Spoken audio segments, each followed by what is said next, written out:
বজায় করানো আছে হিন্দু ধর্মাবলম্বীদের অন্যতম ধর্মীয় উৎসব সরস্বতী পূজা। বিভিন্ন প্রতিমা কারখানায় চলছে প্রতিমা তৈরির শেষ মুহূর্তের কাজ। আগামী 23শে জানুয়ারি বিদ্যার দেবী সরস্বতীর আরাধনায় মুখরিত হবে শিক্ষাঙ্গন ও বিভিন্ন পাড়া মহল্লা। আর সেই পূজাকে ঘিরে এখন ব্যস্ত সময় কাটাচ্ছেন প্রতিমা নির্মাণ শিল্পীরা। চট্টগ্রামের সদরঘাট, দেওয়ানজি পুকুর পাড়, সিআরবি প্রতিমা তৈরির কারখানায় দেখা যায় শেষ মুহূর্তের প্রস্তুতিতে দিনরাত এক করে কাজ করছেন শিল্পীরা। খড়, মাটি ও কাঠামোর উপর নিখুঁত হাতে গড়ে উঠেছে দেবী সরস্বতীর প্রতিমা। কোথাও চলছে রঙের কাজ, কোথাও চোখ আঁকার শেষ পর্ব। শিল্পীরা জানান, এবার শিক্ষা প্রতিষ্ঠান ও পাড়াগুলোর চাহিদা অনুযায়ী প্রতিমার সংখ্যা তুলনামূলক বেশি। বিশেষ করে ছাত্রীদের পছন্দ অনুযায়ী মুখাবয়ব ও সাজে আলাদা গুরুত্ব দেওয়া হচ্ছে। প্রতিমার নির্মাণ শিল্পী বলেন, সময় কম কিন্তু কাজের চাপ অনেক। সবাই চায় পুজোর আগে সুন্দরভাবে প্রতিমা বুঝিয়ে দিতে, তাই রাত অবধি কাজ করতে হচ্ছে। কতদিন আগ থেকে প্রতিমা তৈরি শুরু করেছেন?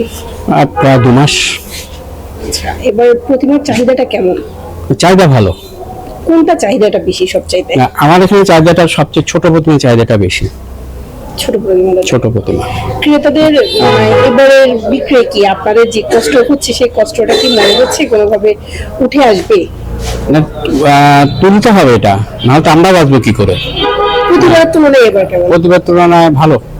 আচ্ছা, আপনার কারখানায় কোনো ধরনের রাজনৈতিক প্রভাব পড়ছে কিনা বা নিরাপত্তাজনিত কোনো সমস্যা? না, কোনো সমস্যা নেই আমার এখানে, কারণ কোনো ধরনের প্রভাব নাই আমার এখানে, তো নিরাপত্তাহীন কোনো ব্যাপারই নেই। আচ্ছা, প্রশাসনের পক্ষ থেকে কোনো ধরনের নিরাপত্তা দেওয়া হয়েছে? যোগাযোগ হয়েছে, এবার মৌখিক, কোনো সমস্যা হলে জানানো। কতদিন আগে থেকে প্রতিমা তৈরি শুরু করা হয়েছে? আমাদের সরস্বতী পুজোর কাজ মূলত শুরু হচ্ছে আপনার অগ্রহায়ণ মাসের শেষের দিকে, যেহেতু এবার পুজো আগে পড়ছে, মাঘ মাসের শেষে হয় আমাদের পুজো। প্রতি 3 বছর অন্তর অন্তর পুজোটা আগে আসে আর কি আমাদের।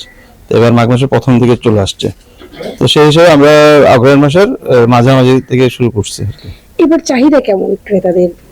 আসলে যেহেতু সময় স্বল্পতা ছিল, যার কারণে, কারণ আমাদের শিল্পীরা তো আসলে যখন কাজ শুরু করে দুর্গাপূজার কাজ, ওটা কার্তিক মাসে গিয়ে শেষ হয়। আমরা বাংলা মাস হিসাব করে পুজোর কাজগুলো করে থাকি। তো কার্তিক মাসের পরে অনেক শিল্পী বাড়িতে যায়, ঘুরে আসে, কিছুদিন কাটিয়ে আসে। তো কার্তিক মাস শেষ হওয়ার পর অগ্রহায়ণ মাসে মোটামুটি অর্ধেক সময় ওদিকে চলে যায়, বা কেউ অগ্রহায়ণ শেষ করে আসে। তো এই শিল্পীদের এই সময়ের ঘাটতিটা প্রতিমার মধ্যে পড়ে গেছে, যার কারণে প্রত্যেকটা মানে প্রতিমার কারখানায় অনেকগুলো শর্টেজ আছে। যেমন আমার কারখানায় প্রায় 60 থেকে 50 থেকে 60টার মতো ঠাকুর শর্ট আছে।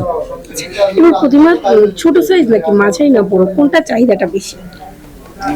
আসলে চাহিদা সবগুলোরই বেশি আছে, কারণ যে বড় মণ্ডপগুলোর পুজো হয়, আপনারা দেখবেন এবার অনেকটাই কম্পিটিশন চলে আসছে। সরস্বতী পুজো দুর্গা পূজার মতো একরকম পাগলামি চলে আসছে বলা যায়। মানে পুজো নিয়ে যে পাগলামিটা চলে আর কি, কার থেকে কে একটু ভিন্ন রকমের করবে, কে একটু ইউনিক কিছু দেখাবে। তো সরস্বতী পুজোতে অপশন বেশি থাকে দেখানোর। এই যে এত কষ্ট করছে, তারা কি তাদের মূল্য ন্যায্য দাম পাচ্ছেন? আসলে এটা তো শিল্পীদের অনেক আগে থেকে, আর বাংলাদেশে তো শিল্পীদের ওইভাবে মূল্যায়ন নেই, যেটা সত্যি কথা। শিল্পীর মূল্যায়ন তো আসলে এই দেশে কখন হবে এটা ভগবানে জানে। কারণ শিল্পীরা ন্যায্য দাম পাবে তখন যদি শিল্পকর্ম যদি সীমিত হয়। যেমন এখন পুজো হচ্ছে, দেখা যাচ্ছে এক জায়গায় পুজো করতাম আমরা, ঝগড়া করলাম, 2টা পুজো হয়ে গেল। তো ওইভাবে করলে তো আসলে মূলত ওই একই এলাকার লোক, কিন্তু তার 2 ভাবে চাঁদা দিতে হচ্ছে, পুজোর বাজেটও 2 ভাগ হয়ে যাচ্ছে। তো প্রতিমাতেও আলটিমেটলি এটা কমে আসতেছে, আপনার মানে যে দামটা কমে আসতেছে। তো যদি পুজো সঠিকভাবে যদি হয় আর পুজো পরিচালনা সুন্দর মতো যদি করে, তাহলে শিল্পীরা হয়তো আগামীতে দাম পেতে পারে আর কি। স্থানীয় উদ্যোক্তারা জানান, সরস্বতী পুজো মানে ছাত্রছাত্রীদের বিশেষ উৎসব, তাই প্রতিমার সৌন্দর্য ও গুণগত মান নিয়ে কোনো আপোষ করা হচ্ছে না। কেন এসেছো আজকে এখানে?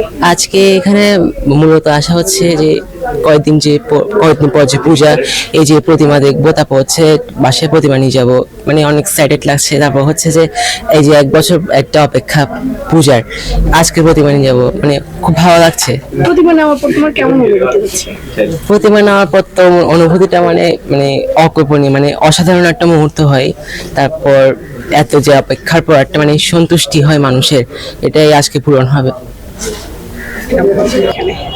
এসেছি সামনে আমাদের সরস্বতী পুজো, বিদ্যার দেবী পুজো, ওনার আরাধনা করব, তাই ঠাকুর কিনতে এসেছি। কেমন ধরনের ঠাকুর আপনার পছন্দ?